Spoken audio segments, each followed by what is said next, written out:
अस्सलाम वालेकुम। सबसे पहले आप सबको कंप्यूटर साइंस चैनल की तरफ से वेलकम जी। आज का हमारा टॉपिक है आर्टिफिशियल इंटेलिजेंस। जैसे कि आप सब लोग ही इसके बारे में कुछ ना कुछ जानते होंगे। हम देखते हैं कि अब हर चीज़ में जो है वो आर्टिफिशियल इंटेलिजेंस यूज़ हो रही है। अगर आप लोग फेसबुक यूज़ करते हैं तो वहाँ पे भी इसका ऑप्शन आ जाता है, और अब तो व्हाट्सएप पे भी इसका ऑप्शन मौजूद है। आप लोगों ने कुछ सर्च करना हो, कोई चीज़ ड्रा करवानी हो, कोई पिक्चर बनवानी हो, या जिस तरह भी आप लोग उससे आर्टिफिशियल इंटेलिजेंस को जो भी इंस्ट्रक्शंस देते हैं वो उसी के मुताबिक आप लोगों को आउटपुट प्रोवाइड करता है।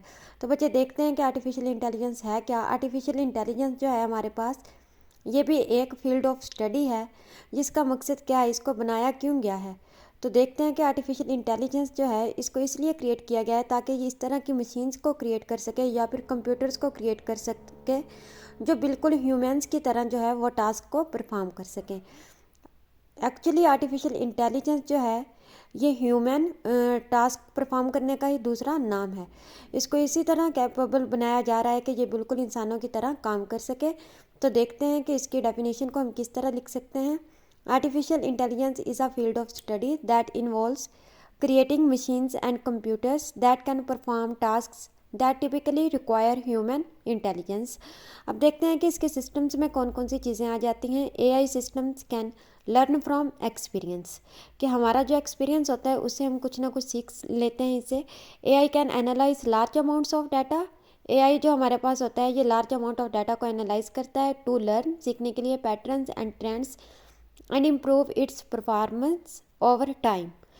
जो काम भी हम लोगों ने एआई से करवाना होता है, एक तो उसको एनालाइज करता है, दूसरा यह क्या है कि उसके टाइम की जो परफॉर्मेंस है उसको बेटर बनाता है। इसी तरह परफॉर्म ह्यूमन लाइक टास्क्स, जो भी टास्क होते हैं हम उसको इस तरह परफॉर्म करवाते हैं जिस तरह ह्यूमन करते हैं। AI can perform task such as reasoning, decision making, creating and problem solving. ये सारे के सारे काम जो इंसान जो है जिनको परफॉर्म कर रहे थे, अब वही काम हम आर्टिफिशियल इंटेलिजेंस के थ्रू परफॉर्म करवा रहे हैं। Adapt to new input. AI can adjust to new inputs and perform tasks in varying and unpredictable circumstances। जो भी हमारे पास circumstances होते हैं उनमें हम इनको न्यू इनपुट के तौर पर यूज़ कर सकते हैं। AI used in many areas of everyday life including, रोज़मर्रा की ज़िंदगी में हम इसको कहाँ कहाँ पे यूज़ कर रहे हैं वो हम देख लेते हैं थोड़ा बहुत इसके बारे में भी। एक तो ये वॉइस असिस्टेंट के तौर पर यूज़ होते हैं। सिरी और अलेक्सा जो है इसकी दोनों एग्जांपल्स हैं बच्चे। आप लोग सिरी और अलेक्सा, सिरी जो है ये एप्पल्स माइक्रोसॉफ्ट कंपनी में यूज़ हो रहा होता है, और अलेक्सा जो है ये अमेज़ोन में। अगर हमने वॉइस करनी हो या कोई टेक्स्ट जो है उसको ट्रांसलेट करवाना हो, देन हम वॉइस असिस्टेंट का यूज़ करते हैं। और ये किस तरीके से यूज़ होता है, आर्टिफिशियल इंटेलिजेंस को यूज़ करते हुए।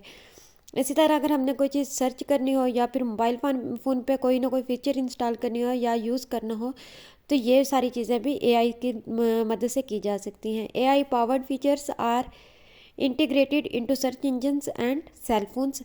इसके अलावा कस्टमर सर्विस चैटबॉट्स में हम इसका यूज़ कर रहे हैं एआई का, और इसके साथ साथ जो है रिटेल में भी इसका यूज़ कर रहे हैं। उम्मीद करती हूँ कि आपको आज की वीडियो की समझ आ गई होगी। अगर समझ आ गई है तो लाइक के साथ सब्सक्राइब करते जाइएगा। अगर किसी क्वेश्चन की समझ नहीं आई तो आप लोग कमेंट सेक्शन में अपना क्वेश्चन कर सकते हैं।